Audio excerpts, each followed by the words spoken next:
Ya, assalamualaikum warahmatullahi wabarakatuh. Dalam video kali ini saya akan membahas mengenai teori perkembangan manusia menurut Sigmund Freud ya. Langsung saja ke videonya. Shoot, shoot, shoot, shoot, shoot.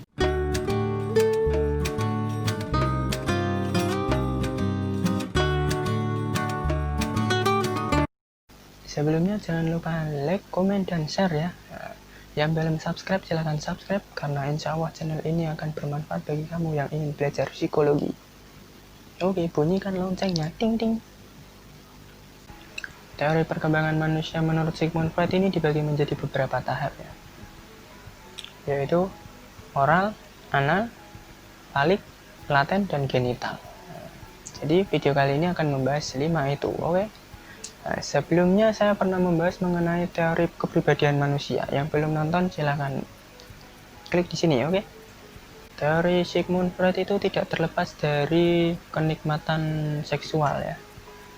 Pada teori ini pun seperti itu.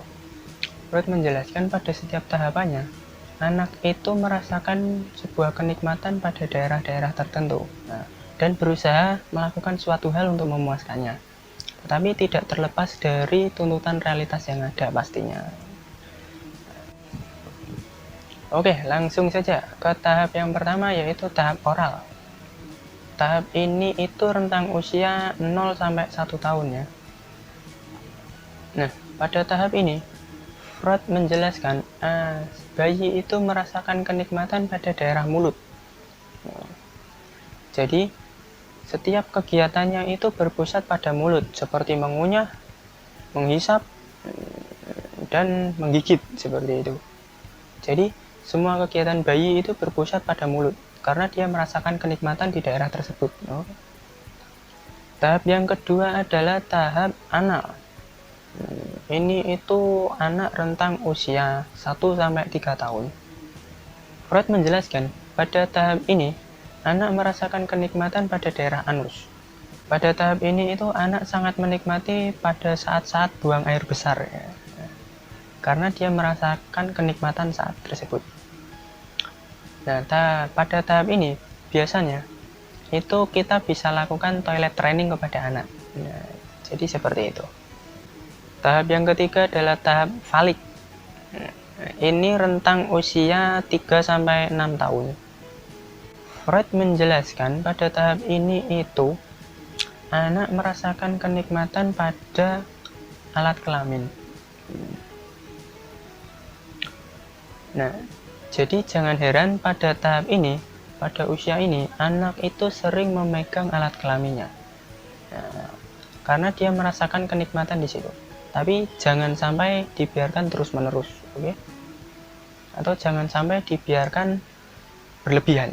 Pada tahap ini, anak itu mulai tertarik akan perbedaan antara laki-laki dan perempuan. Nah, dan hal-hal yang berbau akan hubungan seksual. Pada tahap ini juga, biasanya, anak itu lebih dekat kepada orang tuanya yang berlawanan jenis kelamin. Ya. Seperti misal anak laki-laki dia akan lebih dekat dengan ibunya, dan kalau anak perempuan dia akan lebih dekat dengan ayahnya. Jadi seperti itu. Tahap yang keempat adalah tahap laten namanya. Ini itu rentang usia 6 sampai 12 tahun. Jadi usia SD ya, seperti itu. Pada tahap ini itu Freud menjelaskan anak itu menekan kenikmatan pada saat tahap falik. Dan dia itu lebih mulai meningkatkan keterampilan bersosialnya dan intelijensinya. Jadi pada tahap ini itu anak lebih senang bermain dengan teman-teman sebayanya. Jadi anak itu lebih aktif bersosial seperti itu. Yang terakhir itu adalah tahap genital. Tahap genital ya. Ini rentang usia 12 sampai dewasa. Jadi pada tahap ini itu dorongan seksual pada tahap falik tadi, tahap yang ketiga tadi, itu muncul kembali. Pada tahap ini itu anak mulai kembali lagi tertarik terhadap kenikmatan seksual. Nah, dia mulai tertarik lagi dengan lawan jenis. Jadi pada tahap ini itu seperti itu. Dan itu diikuti oleh perkembangan masa pubertasnya. Jadi seperti itu ya. 5 tahapan perkembangan manusia menurut Sigmund Freud.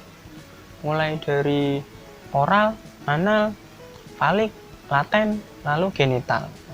Mulai dari kenikmatan berasal dari mulut, dari anus, dari genitalnya juga. Dan bila pada setiap tahapannya itu anak merasa kurang atau berlebihan, nah itu akan menjadi masalah di kemudian harinya. Nah, ya, jadi cukup video kali ini ya mengenai teori perkembangan manusia menurut Sigmund Freud. Nah, jadi jangan lupa like, komen, dan share video ini ya. Yang belum subscribe silahkan subscribe dan bunyikan loncengnya. Nah, jadi tunggu video saya selanjutnya mengenai teori-teori psikologi yang lainnya. Jadi cukup sekian. Mohon maaf apabila ada salah kata. Akhirul kalam, wassalamualaikum warahmatullahi wabarakatuh.